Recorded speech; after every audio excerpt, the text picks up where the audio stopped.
membuka pintu kesehatan bagi orang-orang yang diuji dengan penyakit. Asy-Syafi, Al-Kafi, sesuatu yang dicukupkan dengannya, yang menjangkau semua hal kebutuhan yang kita perlukan dalam kehidupan di dunia.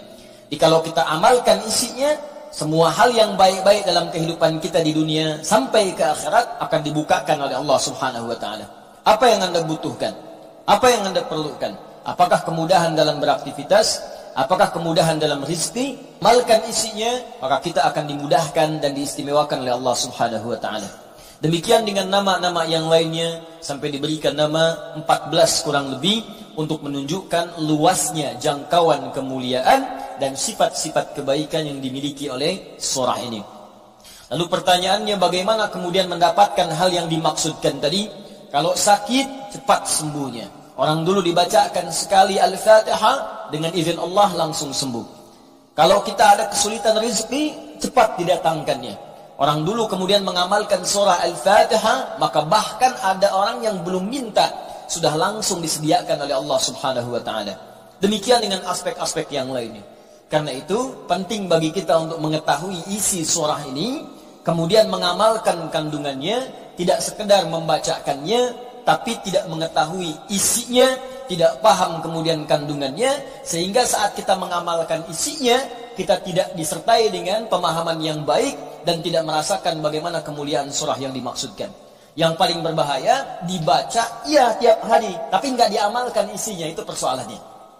Berbahayanya bukan berbahaya dalam persoalan nggak dapat pahala, bukan. Sayang saja dibacakan tiap hari 17 kali, tapi tidak mendapatkan isinya. Kayak orang bekerja tapi nggak dapat gaji.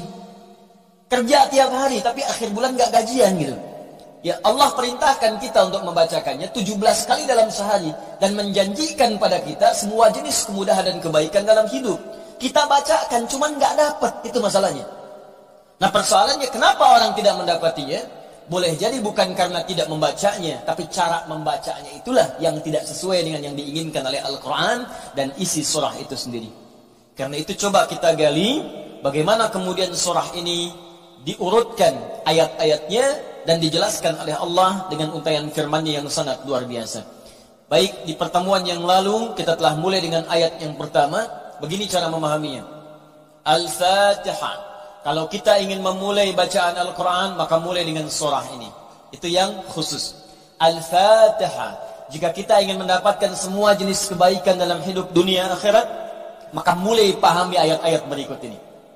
Cara memahaminya, 1. Bismillahirrahmanirrahim. Baik, Bismillahirrahmanirrahim. Amalkan bagian ayat yang pertama yang memiliki 5 makna dalam kalimat atau ayat yang telah disebutkan tadi. Huruf ba, kedua ismun, ketiga Allah, keempat ar-Rahman, kelima ar-Rahim. Ba yang memiliki 14 makna. Di antaranya di ayat ini ada makna yang terkait dengan ghayah, tujuan. Ada ilsaq, sesuatu yang lekat sekali, dekat, tak terpisahkan. Kemudian musahabah, yang mengawasi kemanapun kita beraktivitas. Kemudian ada istighraq, sesuatu yang luas, menyeluruh, ya, tanpa kecuali. Lalu kita mengatakan bismillah, ba-nya kita sebutkan, ini artinya jadikan semua aktivitas kita tanpa kecuali, istighraq. Dari bangun tidur sampai tidur lagi, lakukan ghayah semua lillah, karena Allah Subhanahu wa taala. Jadi kalau ingin dibukakan pintu kebaikan oleh Allah, Al-Fatihah, ingin semua dibuka baik, seluruh aktivitas kita, maka niatkan semua yang baik-baik karena Allah. Itu kunci pertamanya. Bangun tidur, niatkan karena Allah. Di begitu Anda bangun, niatkan semua aktivitas karena Allah Subhanahu wa taala. Karena itu saat kita bangun tidur, semua ditujukan karena Allah. Alhamdulillahilladzi ahyana ba'dama amatana wa ilaihin nusyur. Jadi kalimat pertama dengan akhir itu karena Allah. Alhamdulillah, terima kasih ya Allah, saya diberikan kesempatan hidup lagi saat ini. Padahal engkau bisa wafatkan aku dalam tidur tadi. Dengan izinmu, ya, sesuai dengan ajal darimu, aku diberikan semua kesempatan untuk hidup lagi. Alhamdulillah, semua pujian aku berikan kepadamu. Lillah. Di ujungnya, wa ilaihin nusyur. Maka sekarang aku akan beraktivitas mencari bekal sebagai persiapan pulang kepadamu. Wa ilaihi, untuk Allah Subhanahu wa taala. Makanya kalau Anda mengucapkan doa ini saat bangun tidur, kita sudah berjanji semua aktivitas di hari itu kita akan tujukan karena Allah saja. Mencari bekal, bukan karena yang lain.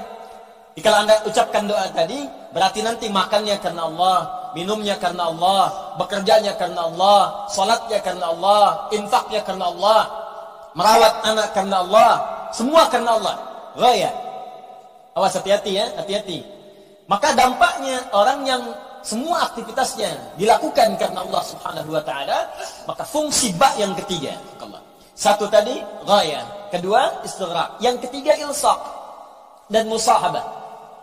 Lekat dan diawasi oleh Allah. Kalau dulu kita contohkan orang yang meniatkan semua aktivitas karena Allah, maka yang kedua rumusnya rasakan seakan-akan aktivitas itu diawasi oleh Allah Subhanahu wa taala dengan pengawasan yang lekat seperti lem yang menempel yang menyatukan dua sisi. Ya, mau minum, rasakan diawasi oleh Allah. Bismillah, minum, lakukan karena Allah. Maka mohon maaf ketika minum Anda dikerjakan karena Allah dan merasa diawasi oleh Allah, ini kuncinya. Awas, ini kuncinya. Karena ada orang yang melakukan sesuatu karena Allah tapi nggak merasa dilihat. Nggak merasa diawasi. Ini saya tanya pada Anda, maaf ya, tadi saat sholat itu, sholatnya karena Allah bukan? Jawab aja, karena Allah bukan? Karena Allah. Baik, kalau sesuatu dikerjakan karena Allah, maka rumus keduanya, rasakan Allah mengawasi kita. Pertanyaan saya yang kedua, saat Anda sholat tadi, saya sholat, kita sholat, merasa nggak diawasi Allah? Merasa nggak dilihat Allah? Karena beda antara orang yang merasa diawasi dengan yang hanya mengerjakan saja, itu lain. Akan beda. Silahkan Anda bekerja, merasa diawasi, Anda akan serius dalam pekerjaan Anda. Mahasiswa yang sedang ujian, merasa diawasi, itu akan fokus kepada soal.